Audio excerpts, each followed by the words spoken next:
दुर्गा पूजा के पावन अवसर पर जय गंगा कैसेट लऽ के आयल छथि सुंदर संग भगवती गीत, जाहि में अपन सुमधुर स्वर सँ सजौने छथि मुकेश झा।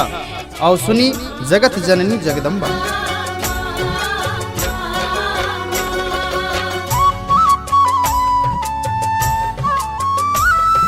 अपने सब सुन रहल छी जय गंगा कैसेटक भक्तिमय प्रस्तुति।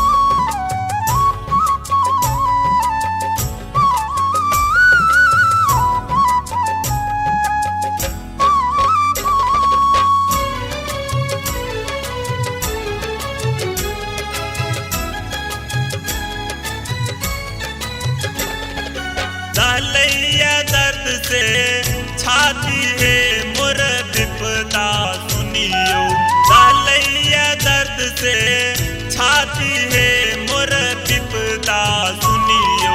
जगत जननी जगदम्बा है मोर संकट हरियो। जगत जननी जगदम्बा है मोर संकट हरियो। डालैया दर्द से छाती है मोर विपदा सुनियो, डालैया दर्द से छाती है मोर विपदा सुनियो। जगत जननी जगदम्बा है मोर संकट हरियो। जगत जननी जगदम्बा है मोर संकट हरियो।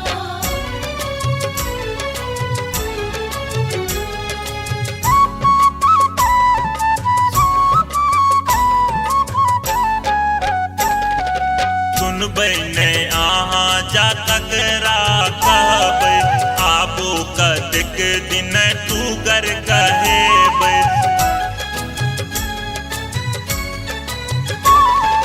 सुनबै ने अहाँ जा ककरा कहबै, आबो कतेक दिन टूगर कहेबै। ममता के आँचर ओढ़बियौ हे मोर संकट हरियो। ममता के आँचर ओढ़बियौ हे मोर संकट हरियो।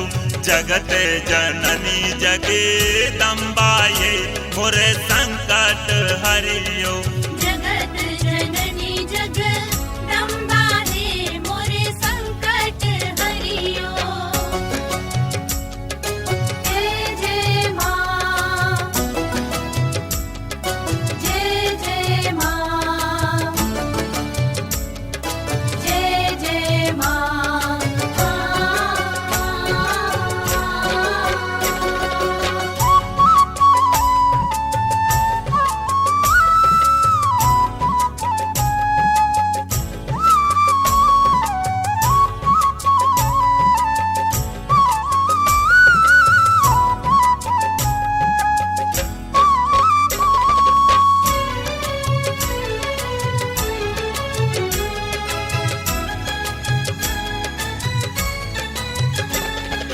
नहीं चाहिए मैया महल अटारी, अपना चरण के बना लिया पुजारी।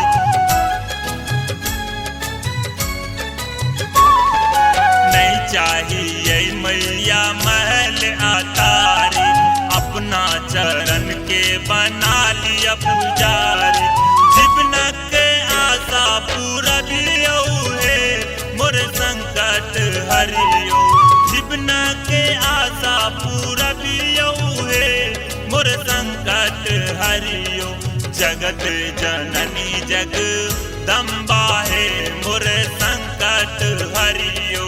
जगत जननी जगदम्बा है मोर संकट हरियो।